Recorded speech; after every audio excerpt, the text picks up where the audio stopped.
Hey, what's up everyone? This is SKULM, and in this video I will make some Necro specific predictions for Diablo 4's Season 2, the Season of Blood.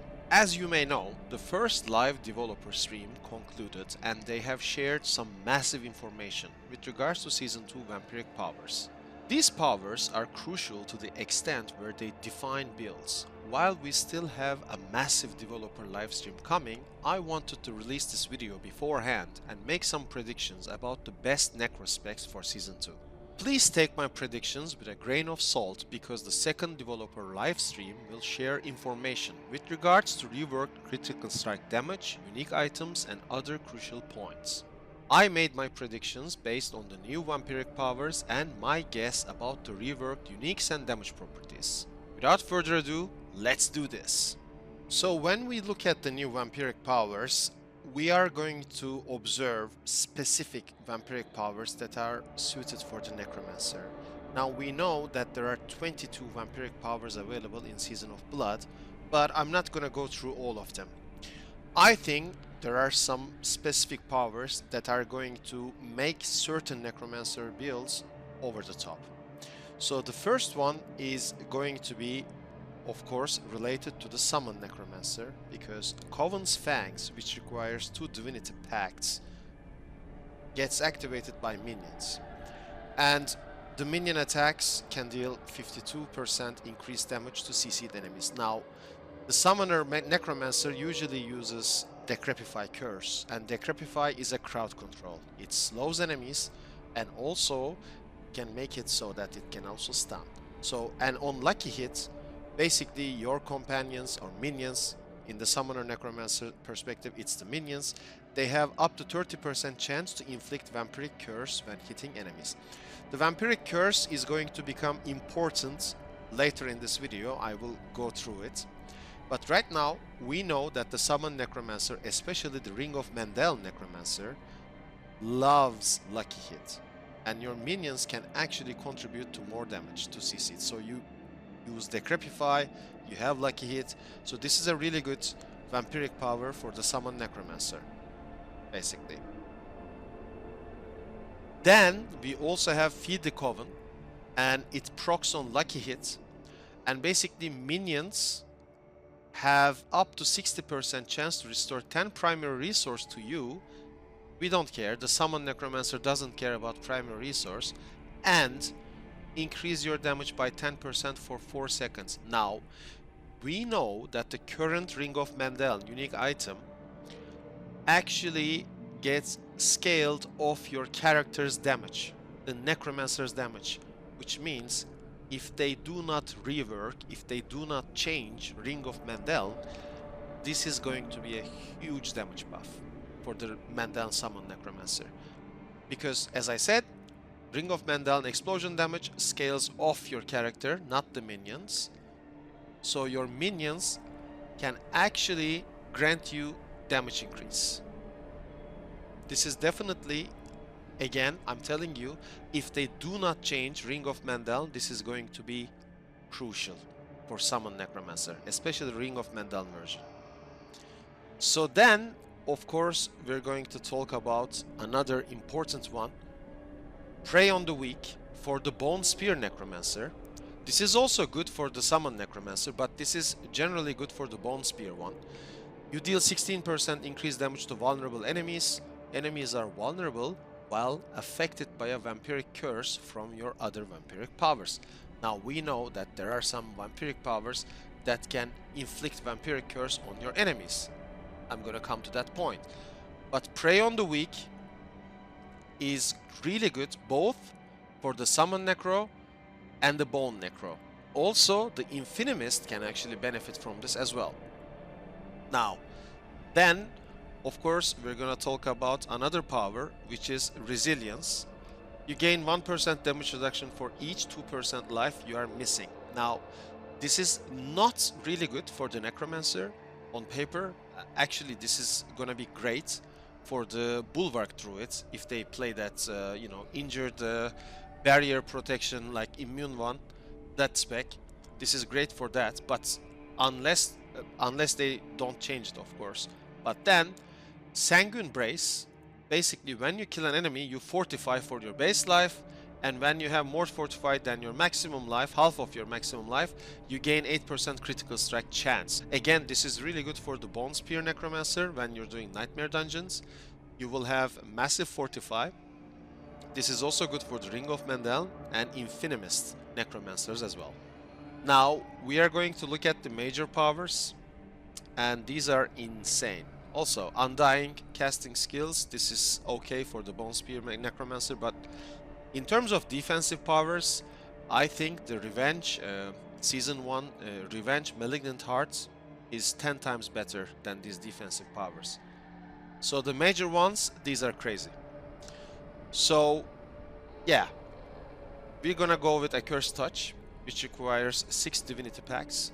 On lucky hits, you have up to 44% chance to inflict Vampiric Curse on enemies. Again, Summon Necromancer, the Ring of Mendel Necromancer, loves lucky hits.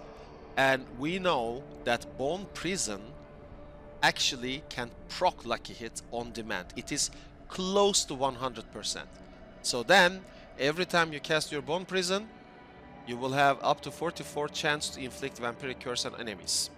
Enemies with the Vampiric Curse have 15% chance to spread it to other surrounding enemies. Accursed Souls deal 200% increased damage. I'm gonna come to that. The Accursed Souls you have already seen in this video. They are those skeletons that run towards your enemies. So the visual of the power looks like the unique item, but those volatile skeletons are different than these Accursed Souls. They actually deal a lot of damage. Now, we're also going to talk about the Blood Boil, which requires 6 Eternity Packs. This is usually for the Blood Necromancer, and I'm actually excited to see this power. This might give the Blood Necromancer some additional damage, but again, we have to see the numbers to make a definite conclusion. So Call Familiar, this is activated by 3 Ferocity and 3 Divinity Pacts. So basically, when you cast a Macabre ability, you have a bat ally to attack nearby enemies, dealing 80% physical damage with 30% chance to stun. So this might be good, but again, there are some better ones. This is Flowing Veins, so it improves your dot damage. You deal 60% increased damage over time to enemies that are moving or affected by a Vampiric Curse. This might be really good for Infinimist, we'll have to see. But this is the bread and butter for the Necromancer. The Metamorphosis one, 2 Ferocity, 2 Divinity and 2 Eternity. So when you evade, you turn into a cloud of bats, becoming unstoppable for 4 seconds. Enemies along your path take 160% physical damage, and they are inflicted with Vampiric Curse. So this is a guaranteed way to inflict Vampiric Curse upon your enemies. And then we have already seen some other abilities which does massive damage to enemies that are inflicted with Vampiric Curse, which is the Accursed Touch. So when you combine Accursed Touch together with Metamorphosis, you're gonna have a fast-moving, extremely versatile Necromancer. This is very suitable for, again, the Minion, the Mendel Summon Necromancer, the Bone Spear Necromancer, and the Infinimist builds. Those are the top 3 builds that came to mind when you combine these powers. Looking at these powers, I can already see that 3, maybe 4 Necromancer builds are going to be strong in Season 2. I made this ranking by assessing the specs in 2 ways.